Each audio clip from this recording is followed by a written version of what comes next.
get the stove fired up. We got about 1 hour till daybreak.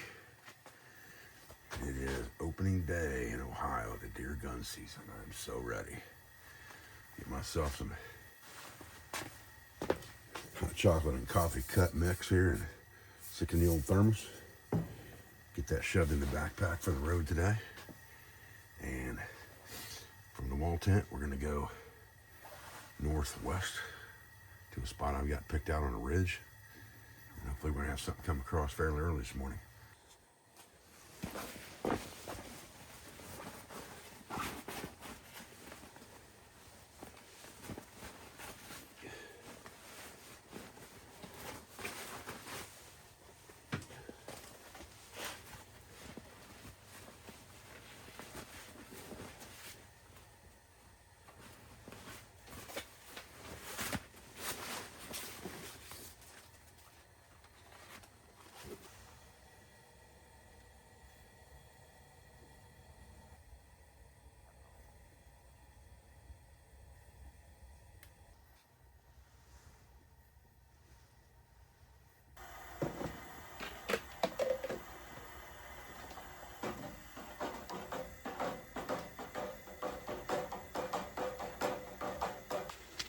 Fellas, we got about 6:30. We got about 1 hour till daylight, so about half an hour we'll get out of here.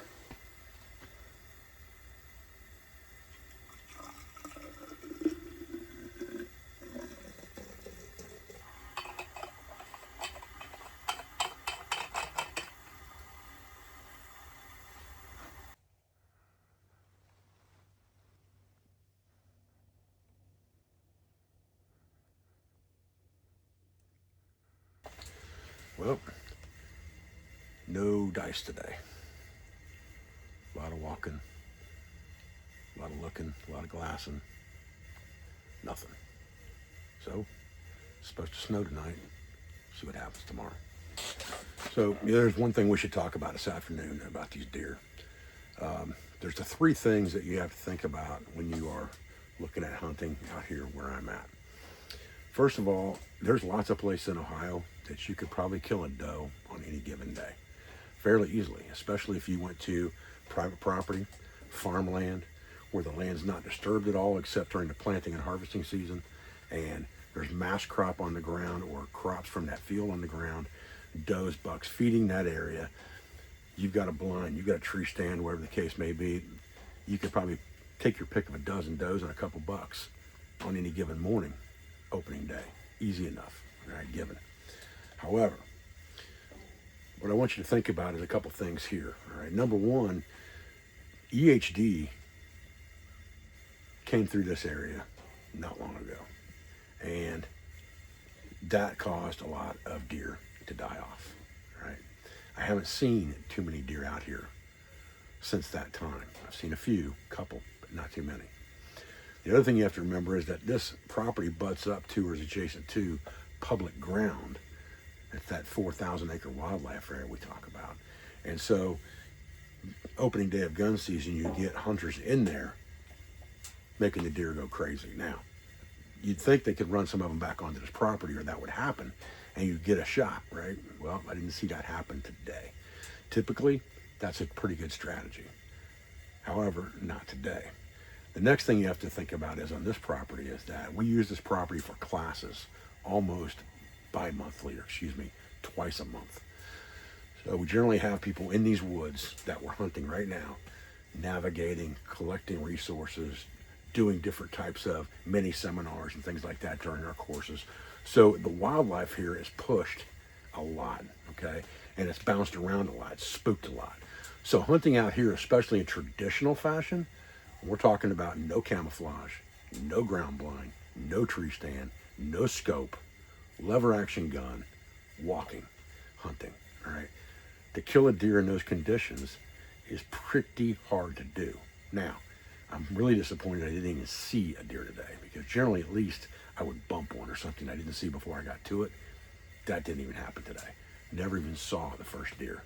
Hopefully, tomorrow will be better.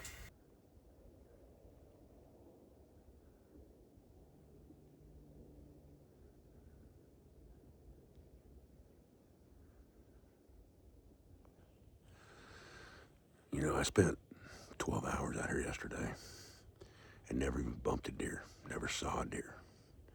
Snowed about 4 inches last night. I thought, man, this is gonna be great. All I gotta do is go out there and find some tracks. I've been out here for an hour and 15 minutes probably. Haven't seen a single track. I see a lot of squirrels. Saw a lot of squirrels yesterday, but not a single deer. Now, we had some EHD come through here in this area, and I smelled a lot of carcasses when I was coming through over, you know, the fall and things like that before it got to wintertime. So we may have had a lot of deer wiped out. I've seen one buck and one doe in about the last month. I've seen the doe twice and the buck once. But I can't even find the track of a deer right now to even take advantage of this snow. So I'm right back to, you know, spot and stalk, walk, stop, take a couple steps, stop, wait, observe. I'm in a good area. I know there's been lots of deer here in the past. I'm right along the ridge on a ravine here that goes, you know, the length of this front 40 of the property. But I haven't seen a single movement other than a squirrel in the last hour and a half.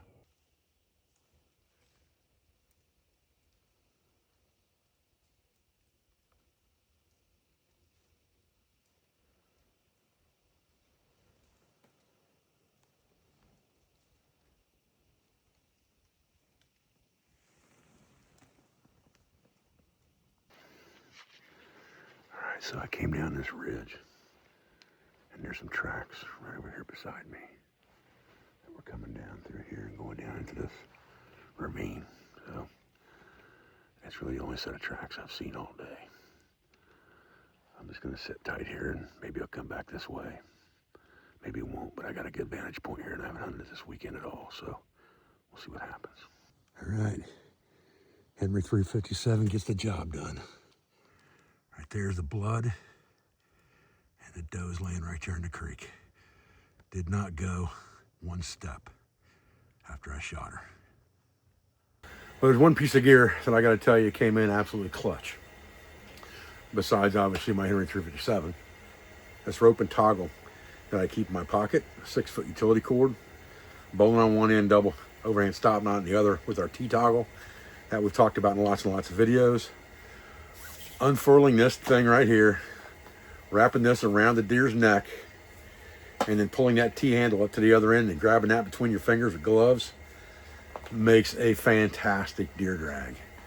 When you have to drag a deer completely up a ravine to get to semi-level ground and then drag that thing all the way back, deer hair all over you, yeah, I can tell you that having this thing in my pocket and keeping it there is definitely something that I appreciated today, because if I would have had to try to drag that thing out with no way to drag it from where it was at, it would have been very difficult.